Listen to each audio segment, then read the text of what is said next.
आज पूर्णिमा के शुभ अवसर पर जो भी भक्त सच्चे मन से श्री सत्यनारायण भगवान की कथा पढ़ता है अथवा सुनता है, उस पर सदा सत्यनारायण भगवान की कृपा बनी रहती है। तो आज सुनिए श्री सत्यनारायण व्रत संपूर्ण कथा। ओम श्री गणेशाय नमः।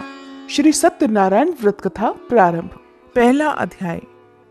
एक समय नैमिषारण्य तीर्थ में शौनक आदि सभी ऋषियों और मुनियों ने पुराण शास्त्र के वेत्ता श्री सूत जी महाराज से पूछा, हे महामुने, किस व्रत अथवा तपस्या से मनोवांछित फल प्राप्त होता है, उसे हम सब सुनना चाहते हैं। श्री सूत जी बोले, इसी प्रकार देवर्षि नारद जी के द्वारा भी पूछे जाने पर भगवान श्री कमलापति जी ने उनसे जैसा कहा था, मैं उसे कह रहा हूँ, आप लोग सावधान होकर सुनिए। एक समय योगी नारद जी लोगों के कल्याण की कामना से विविध लोकों में भ्रमण करते हुए पृथ्वी लोक में आए और यहाँ उन्होंने अपने कर्म फल के अनुसार नाना योनियों में उत्पन्न सभी प्राणियों को अनेक प्रकार के क्लेश दुख भोगते हुए देखा तथा किस उपाय से इनके दुखों का सुनिश्चित रूप से नाश हो सकता है, ऐसा मन में विचार करके वे विष्णु लोक को गए। वहाँ 4 भुजाओं वाले शंख चक्र गदा पद्म और वनमाला से विभूषित शुक्ल वर्ण भगवान श्री नारायण जी के दर्शन कर उन देवाधिदेव की वे स्तुति करने लगे। देवर्षि नारद बोले, हे वाणी और मन से परे स्वरूप वाले, अनंत शक्ति संपन्न, आदि मध्य और अंत से रहित, निर्गुण और सकल कल्याणमय गुणों से संपन्न, भक्तों की पीड़ा नष्ट करने वाले परमात्मन, आपको मेरा नमस्कार है। स्तुति सुनने के पश्चात भगवान श्री हरि ने देवर्षि नारद से कहा, महाभाग, आप किस प्रयोजन से यहाँ आए हैं? आपके मन में क्या है? तब देवर्षि नारद कहने लगे, हे भगवान, पृथ्वी लोक में अपने पाप कर्मों के द्वारा विभिन्न योनियों में उत्पन्न सभी लोग बहुत प्रकार के क्लेशों से दुखी हो रहे हैं। हे प्रभु, किस लघु उपाय से उनके कष्टों का निवारण हो सकेगा? यदि आपकी कृपा मेरे ऊपर हो तो वह सब मैं सुनना चाहता हूँ। आप कृपा पूर्वक ये सब मुझे बताएं। तब श्री भगवान ने कहा, हे वत्स, संसार के ऊपर अनुग्रह करने की इच्छा से आपने बहुत अच्छी बात पूछी है। जिस व्रत के करने से प्राणी मोह से मुक्त हो जाता है, उसे मैं आपको बताता हूँ, सुनिए। हे वत्स, स्वर्ग और पृथ्वी लोक में दुर्लभ भगवान सत्यनारायण का एक महान व्रत है। आपके स्नेह के कारण इस समय मैं उसे कह रहा हूँ। अच्छी प्रकार विधि विधान से भगवान सत्यनारायण जी का व्रत करके मनुष्य शीघ्र ही सुख प्राप्त कर परलोक में मोक्ष प्राप्त कर सकता है। भगवान की ऐसी वाणी सुनकर देवर्षि नारद कहने लगे, हे प्रभु, इस व्रत को करने का फल क्या है? इसका विधान क्या है? इस व्रत को किसने किया और इसे कब करना चाहिए, ये सब भी विस्तार पूर्वक बतलाइए। तब भगवान श्री हरि कहने लगे, यह श्री सत्यनारायण जी व्रत दुख शोक आदि का शमन करने वाला, धन धान्य की वृद्धि करने वाला, सौभाग्य और संतान देने वाला तथा सर्वत्र विजय प्रदान करने वाला है। जिस किसी भी दिन भक्ति और श्रद्धा से समन्वित होकर मनुष्य ब्राह्मणों और बंधु बांधवों के साथ धर्म में तत्पर होकर सायंकाल में भगवान श्री सत्यनारायण जी की पूजा करे, नैवेद्य के रूप में उत्तम कोटि के भोजनी पदार्थों को सवाया मात्रा में भक्ति पूर्वक अर्पित करना चाहिए। केले के फल, घी, दूध, गेहूं का चूर्ण अथवा गेहूं के चूर्ण के अभाव में साठी का चूर्ण, शक्कर या गुड़, ये सब योग्य सामग्री सवाया मात्रा में एकत्रित कर निवेदित करनी चाहिए। बंधु बांधवों के साथ श्री सत्यनारायण भगवान जी की कथा सुनकर ब्राह्मणों को भोजन कराना चाहिए। भक्ति पूर्वक प्रसाद ग्रहण करके नृत्य गीत आदि का आयोजन करना चाहिए। इसके पश्चात भगवान सत्यनारायण का स्मरण करते हुए अपने घर को जाना चाहिए। ऐसा करने से मनुष्यों की मनोकामना अवश्य पूर्ण होती है। विशेष रूप से कलयुग में पृथ्वी लोक पर यह सबसे छोटा और सरल उपाय है। दूसरा अध्याय। श्री सूत जी ने कहा, हे ऋषियों, जिन्होंने पहले समय में इस व्रत को किया है उसका इतिहास भी बताता हूँ, आप सब ध्यान पूर्वक सुने। सुंदर काशीपुरी नगरी में एक अत्यंत निर्धन ब्राह्मण रहता था।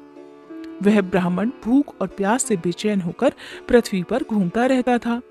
ब्राह्मणों से प्रेम करने वाले श्री विष्णु जी ब्राह्मण को देखकर एक दिन बूढ़े ब्राह्मण का रूप धारण कर ब्राह्मण के पास जाकर आदर के साथ पूछने लगे, हे विप्रदेव, तुम नित्य ही दुखी होकर पृथ्वी पर क्यों घूमते हो? तब उस ब्राह्मण ने कहा, मैं भिक्षा के लिए पृथ्वी पर विचरता हूँ। हे भगवान, यदि आप इससे छुटकारा पाने का कोई उपाय जानते हो तो कृपा कर मुझे बताएं। वृद्ध ब्राह्मण का रूप धारण किए श्री विष्णु जी ने कहा, हे ब्राह्मण, श्री सत्यनारायण भगवान मनोवांछित फल देने वाले हैं, इसलिए तुम उनका पूजन करो। इससे मनुष्य सब दुखों से मुक्त हो जाता है। ब्राह्मण को व्रत का सारा विधान बताकर बूढ़े ब्राह्मण का रूप धारण करने वाले श्री भगवान जी अंतर्ध्यान हो गए। जिस व्रत को वृद्ध ब्राह्मण ने बताया है, मैं उसे अवश्य करूंगा, ऐसा निश्चय कर वह ब्राह्मण घर चला गया। अगले दिन वह जल्दी उठा और श्री सत्यनारायण जी का व्रत करने का निश्चय कर भिक्षा मांगने के लिए चल दिया। उस दिन उसको भिक्षा में बहुत सारा धन मिला, जिससे उसने पूजा का सामान खरीदा और घर आकर अपने बंधु बांधवों के साथ श्री सत्यनारायण जी का व्रत किया। ऐसा करने से वह ब्राह्मण सब दुखों से छूटकर अनेक प्रकार की सुख समृद्धियों से युक्त हुआ। तभी से वह ब्राह्मण हर मास यह व्रत करने लगा। इसी प्रकार श्री सत्यनारायण जी के व्रत को जो शास्त्र विधि के अनुसार करेगा, वह सब पापों से मुक्त होकर मोक्ष को प्राप्त हो जाएगा। आगे भी जो मनुष्य पृथ्वी पर श्री सत्यनारायण जी का व्रत करेगा, वह सब दुखों से छूट जाएगा। इस तरह नारद जी से सत्यनारायण भगवान का कहा हुआ व्रत मैंने आपसे कहा। तब ऋषियों ने कहा, हे मुनीश्वर, संसार में इस विप्र से सुनकर किस किसने इस व्रत को किया, यह भी हम सब सुनना चाहते हैं। तब श्री सूत जी महाराज कहने लगे, हे मुनियों, जिस जिस प्राणी ने इस व्रत को किया है, उन सब की कथा भी सुनो। एक समय वह ब्राह्मण धन और ऐश्वर्य के अनुसार बंधु बांधवों के साथ व्रत पूजन कर रहा था कि उसी समय एक लकड़हारा आया। उसने लकड़ियां बाहर रख दी और ब्राह्मण के घर में चला गया। प्यास से व्याकुल लकड़हारे ने ब्राह्मण को व्रत करते हुए देखा तो वह अपनी प्यास को भूल गया। उसने ब्राह्मण को नमस्कार किया और पूछा, हे ब्राह्मण देवता, आप यह किसका पूजन कर रहे हैं? इस व्रत को करने से क्या फल मिलता है, कृपया कर मुझे भी बताएं। तब ब्राह्मण ने कहा, सब मनोकामनाओं को पूर्ण करने वाला यह श्री सत्यनारायण जी का व्रत है। इनकी ही कृपा से मेरे यहाँ धन धान्य आदि की वृद्धि हुई है। विप्र से इस व्रत के बारे में जानकर वह लकड़हारा बहुत प्रसन्न हुआ। भगवान का चरणामृत लेकर और भोजन करने के बाद वह अपने घर को चला गया। अगले दिन लकड़हारे ने अपने मन में निश्चय किया कि आज गांव में लकड़ी बेचने से जो भी धन मिलेगा, मैं उसी से भगवान सत्यनारायण का उत्तम व्रत करूंगा। ऐसा मन में विचार कर वह लकड़हारा लकड़ियां लेकर अपने सिर पर रखकर जिस नगर में धनवान लोग रहते थे, वहां चला गया। उस दिन लकड़हारे को लकड़ियों के बदले चौगुने दाम मिले। अब वह बूढ़ा लकड़हारा बहुत प्रसन्न होकर पके केले, शक्कर, शहद, घी, दूध, दही और गेहूं का चूर्ण इत्यादि श्री सत्यनारायण भगवान के व्रत की सभी सामग्री लेकर अपने घर आ गया। फिर उसने अपने बंधु बांधवों को बुलाकर विधि विधान के साथ भगवान की पूजा और व्रत किया। उस व्रत के प्रभाव से वह बूढ़ा लकड़हारा धन पुत्र आदि से युक्त हुआ और संसार के समस्त सुख भोग कर वैकुंठ को चला गया। तीसरा अध्याय। श्री सूत जी ने कहा, हे श्रेष्ठ मुनियों, अब एक और कथा कहता हूँ। पूर्व काल में उल्कामुख नाम का एक बुद्धिमान राजा था। वह सत्य वक्ता और जितेंद्रिय था। प्रतिदिन मंदिरों में जाता और गरीबों को धन देकर उनके कष्ट दूर किया करता था। उसकी पत्नी सुंदर और सती साध्वी थी। भद्रशिला नदी के तट पर उन दोनों ने श्री सत्यनारायण भगवान जी का व्रत किया। साधु नामक एक वैश्य राजा को व्रत करते देखकर उनसे पूछने लगा, हे राजन, भक्ति युक्त मन से आप यह क्या कर रहे हैं? मेरी सुनने की इच्छा है। तब महाराज उल्कामुख ने कहा, हे साधु वैश्य, मैं अपने बंधु बांधवों के साथ संतान प्राप्ति के लिए महाशक्तिमान सत्यनारायण भगवान जी का व्रत और पूजन कर रहा हूँ। तब उसने कहा, हे राजन, मुझे भी इस सब का विधि विधान बताइए। मैं भी आपके कहे अनुसार इस व्रत को करूंगा। मुझे कोई संतान नहीं है और मुझे विश्वास है कि इससे निश्चय ही मेरे यहाँ भी संतान होगी। राजा से सब विधान सुनकर व्यापार से निवृत्त होकर वह वैश्य खुशी खुशी अपने घर आ गया। वैश्य ने अपनी पत्नी लीलावती से संतान देने वाले उस व्रत का समाचार सुनाया और निश्चय किया कि जब हमारे यहाँ संतान होगी तब मैं भी इस व्रत को करूंगा। एक दिन उसकी पत्नी लीलावती सांसारिक धर्म में प्रवृत्त होकर गर्भवती हो गई। उसने एक सुंदर कन्या को जन्म दिया।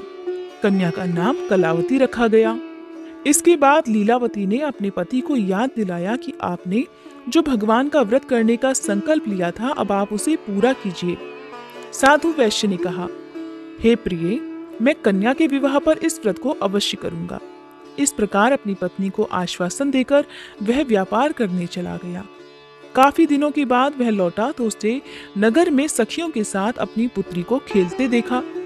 वैश्य ने तुरंत कलावती के लिए कोई सुयोग्य वर की तलाश की। कंचन नगर के एक सुयोग्य वणिक पुत्र से अपने बंधु बांधवों सहित प्रसन्न मन से अपनी पुत्री का विवाह उसके साथ कर दिया। वैश्य विवाह के समय भी सत्यनारायण भगवान का व्रत करना भूल गया।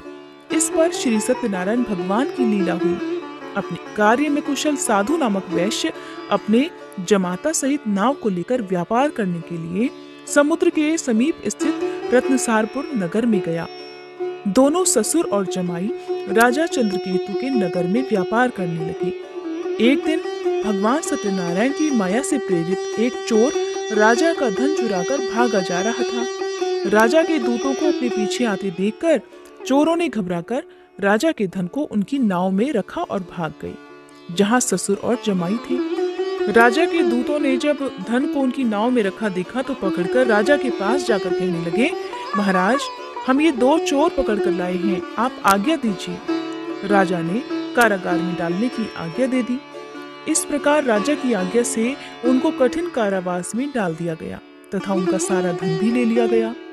सत्यनारायण भगवान जी की लीला के अनुसार साधु वैश्य की पत्नी लीलावती और पुत्री कलावती भी घर पर बहुत दुखी हुई। उनके घर में रखा हुआ सारा धन चोर चुरा कर ले गए। एक दिन शारीरिक और मानसिक पीड़ा से और भूख प्यास से अति दुखित होकर भोजन की चिंता में कलावती एक ब्राह्मण के घर गई। उसने श्री सत्यनारायण भगवान का व्रत होते देखा। उसने कथा सुनी और प्रसाद ग्रहण कर रात को घर आई। तब माता ने कलावती से पूछा, हे पुत्री, तू अब तक कहाँ रही और तेरे मन में क्या है? तब कलावती कहने लगी, हे माता, मैंने श्री सत्यनारायण भगवान का व्रत होते देखा है। तब कलावती के वचन सुनकर लीलावती ने सत्यनारायण भगवान जी के पूजन की तैयारी की।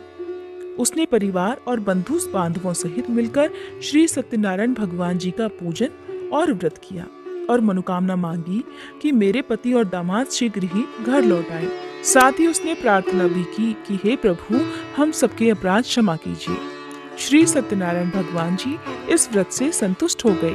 उन्होंने राजा चंद्रकेतु को स्वप्न में दर्शन देकर कहा, हे राजन, जिन दोनों वैश्यों को तुमने बंदी बना रखा है वे निर्दोष हैं, उन्हें प्रातःकाल ही छोड़ देना। राजा से ऐसा कहकर भगवान अंतर्ध्यान हो गए। प्रातःकाल राजा चंद्रकेतु ने सभा में सभी को अपना स्वप्न सुनाया और सैनिकों को आज्ञा दी कि दोनों को कारागार से मुक्त कर सभा में लाया जाए। दोनों ने आते ही राजा को प्रणाम किया। तब राजा उनसे कहने लगा, हे महानुभावों, तुम्हें अज्ञानतावश ऐसा दुख प्राप्त हुआ है। अब तुम्हें कोई भय नहीं है, अब तुम दोनों मुक्त हो।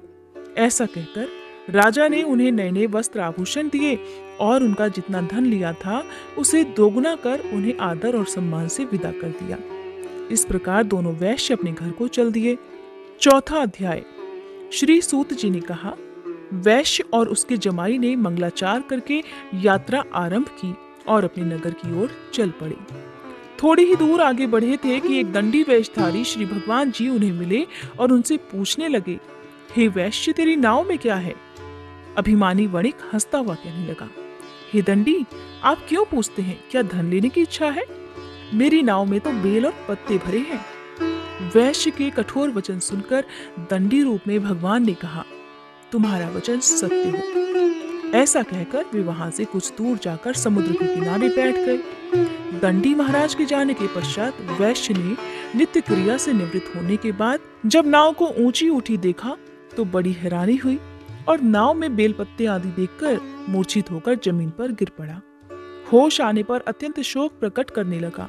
तब उसके जमाई ने कहा, पिताजी, आप शोक न करें, यह दंडी महाराज का ही श्राप है, अतः उनकी शरण में ही हमें चलना चाहिए, तभी हमारी मनोकामना पूरी हो सकेगी।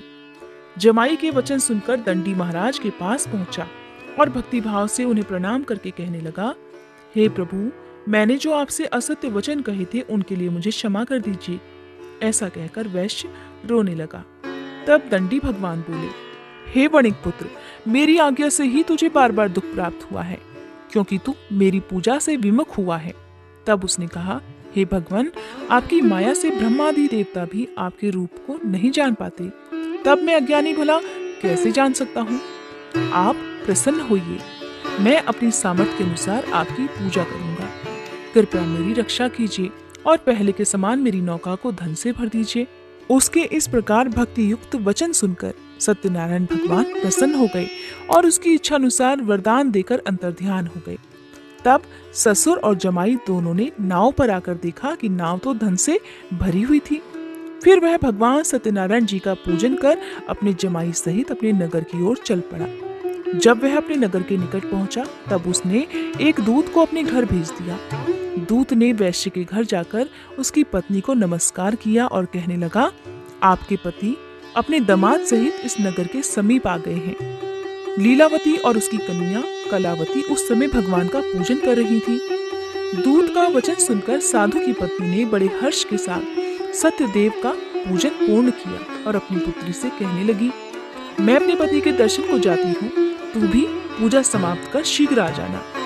परंतु कलावती पूजन और प्रसाद छोड़कर जल्दी जल्दी अपने पति के दर्शन करने के लिए चली गई, परंतु उसको पति के दर्शन प्राप्त ही नहीं हुए।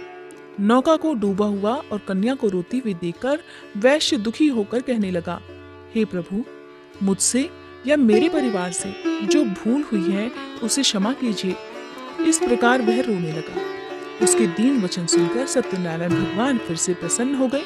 तभी आकाशवाणी हुई, हे वैश्य, तेरी कन्या प्रसाद छोड़कर आई है, इसका पति इसी कारण अदृश्य हो गया है। अब यदि तेरी कन्या घर जाकर प्रसाद खाकर लौटे तो इसका पति इसे अवश्य मिल जाएगा। आकाशवाणी सुनकर कलावती ने घर पहुंचकर पूजन विधिवत समाप्त किया और प्रसाद ग्रहण करके अपने पति के दर्शन किए। तत्पश्चात वैश्य ने वहीं बंधु बांधवों सहित भगवान सत्यनारायण का विधि पूर्वक पूजन किया और वह इस लोक के सभी सुख भोगकर अंत में स्वर्गलोक को चला गया। 5वां अध्याय। श्री सूत जी ने आगे कहा, हे ऋषियों, मैं एक और कथा भी कहता हूँ। प्रजा पालन में लीन तुंगध्वज नाम का एक राजा रहा करता था। उसने भगवान सत्यनारायण का प्रसाद त्याग कर बहुत दुख पाया। एक समय राजा वन में वन्य पशुओं को मारकर बड़ के वृक्ष के नीचे आया। वहां उसने ग्वालों को भक्ति भाव से बंधु बांधवों सहित श्री सत्यनारायण जी का व्रत पूजन करते देखा।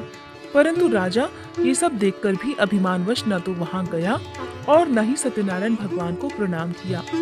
जब ग्वालों ने भगवान जी का प्रसाद उसके सामने रखा तो वह प्रसाद त्याग कर अपने नगर को चला गया। नगर में पहुंचकर उसने देखा कि उसका सब कुछ नष्ट हो गया है। वह समझ गया कि यह सब भगवान सत्यनारायण ने ही किया है। तब वह वापस उसी स्थान पर आया और ग्वालों के पास गया और विधि पूर्वक पूजन कर प्रसाद ग्रहण किया तो सत्यनारायण भगवान की कृपा से सब कुछ पहले जैसा ही हो गया और फिर वह सारे सुख भोग कर अंत में स्वर्गलोक को चला गया। जो मनुष्य इस परम दुर्लभ व्रत को करेगा, श्री सत्यनारायण भगवान की कृपा से उसे धन धान्य की प्राप्ति होगी। इस व्रत के प्रभाव से निर्धन धनी बंदी बंधन से मुक्त होकर निर्भय हो जाता है। संतानहीनों को संतान प्राप्ति होती है और सभी मनोरथ पूर्ण होकर अंत में वह वैकुंठ धाम को जाता है। जिन्होंने पहले इस व्रत को किया, अब उनके दूसरे जन्म की कथा भी सुनिए। शतानंद नामक ब्राह्मण ने सुदामा के रूप में जन्म लेकर भगवान कृष्ण की भक्ति कर मोक्ष प्राप्त किया। उल्कामुख नाम के महाराज राजा दशरथ बने और श्री रंगनाथ जी का पूजन कर वैकुंठ को प्राप्त हुए। साधु नाम के वैश्य ने धर्मात्मा और सत्य प्रतिज्ञ राजा मोरध्वज बनकर अपने पुत्र को आरे से चीरकर मोक्ष को प्राप्त हुए। महाराज तुंगध्वज स्वयंभू मनु हुए। उन्होंने बहुत से लोगों को भगवान की भक्ति में लीन कर मोक्ष प्राप्त किया और वह लकड़हारा भील अपने अगले जन्म में गुह नामक निषाद राजा हुआ, जिसने भगवान श्री राम के चरणों की सेवा कर मोक्ष प्राप्त किया। कथा समाप्त। प्रेम से बोलिए श्री सत्यनारायण भगवान की जय।